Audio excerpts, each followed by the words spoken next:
जो महापुराण की विद्येश्वर संहिता में एक बात लिखी है कि जो बेलपत्र है, चाहे वो बेलपत्र कैसा भी हो, पूर्ण बेलपत्र है तो भी वो शिव जी को स्वीकार। मान लो ये बेलपत्र बीच में से कहीं टूट गया, खंडित हो गया, वो भी शिव को स्वीकार। तो भी वो भगवान शंकर को स्वीकार। विद्येश्वर संहिता शिव महापुराण की कहती है कि मान लो बेलपत्र पूर्ण है तो भी शिव को स्वीकार है, बेलपत्र बीच में से खंडित हो गया वो भी शिव को स्वीकार है, बेलपत्र की एक पत्र टूटकर अलग हो गई और वो पत्र यदि आपको मिल गया है और तो भी आप उन तीनों को चढ़ा रहे हो तो भी वो स्वीकार है, तो भी वो स्वीकार।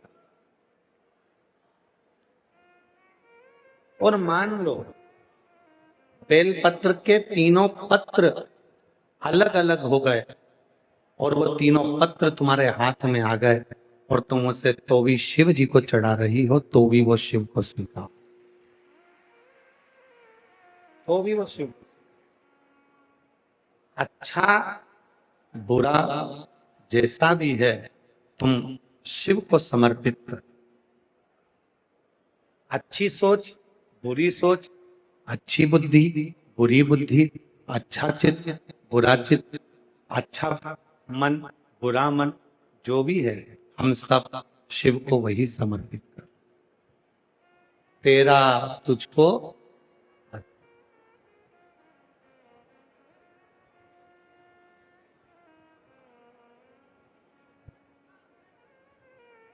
तेरा तुझको अर्पण।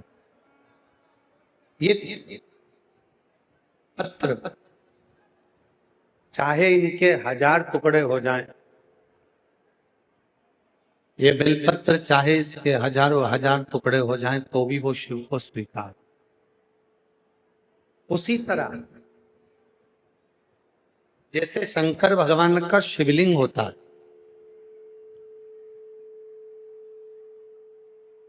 थोड़ा समझिएगा बहुत ध्यान से।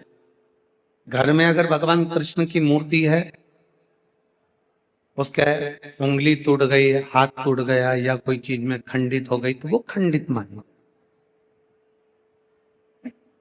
माता रानी की कोई मूर्ति है, उसमें कोई टूट फूट हो गई तो वो खंडित मानी गई। गणेश जी की कोई मूर्ति है, उसमें कोई टूट फूट हो गई तो वो खंडित मानी गई। जितने भी देवताओं की कोई मूर्ति आपके पास में है, अगर वो थोड़ी सी भी टूटती है तो वो खंडित मानी जाए। पर 33 कोटि देवता में केवल एक देव अधिदेव महादेव का शिवलिंग एक ऐसा है जो 1000 भी टुकड़े हो जाएं तो भी वो खंडित नहीं माना जाता, वो अखंड ही माना जाता।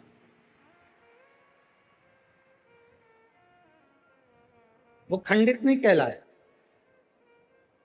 आपके घर में अगर कोई शंकर भगवान का शिवलिंग रखा है, उसके 4 टुकड़े हो गए, 3 टुकड़े हो गए, कोई बच्चे ने उसको गिरा दिया, स्नान कराते कराते खंडित हो गया, उसके टुकड़े टुकड़े हो गए, 1000 टुकड़े हो गए उसके, तो भी वो खंडित नहीं कहलाए। वो खंडित नहीं हो सकता, वो अखंड है। शिवलिंग कभी खंडित नहीं माना जाता, उसको अखंड माना जाता। उसी तरह आपको बताया अभियाल कि ये बेलपत्र का एक पत्ता, ये दूसरा पत्ता, ये बेलपत्र का तीसरा पत्ता, ये तीनों पत्ते मान लो टूट गए, अलग अलग हो गए, आप चढ़ाने के लिए लेकर गए थे और ये पत्ते टूट कर अलग अलग हो गए, तो भी यदि आप इन तीनों पत्तों को एक साथ रखकर भी शिव को चढ़ा रहे हो तो भी वो अखंड ही माना जाएगा। अखंडित, उसमें खंडता नहीं।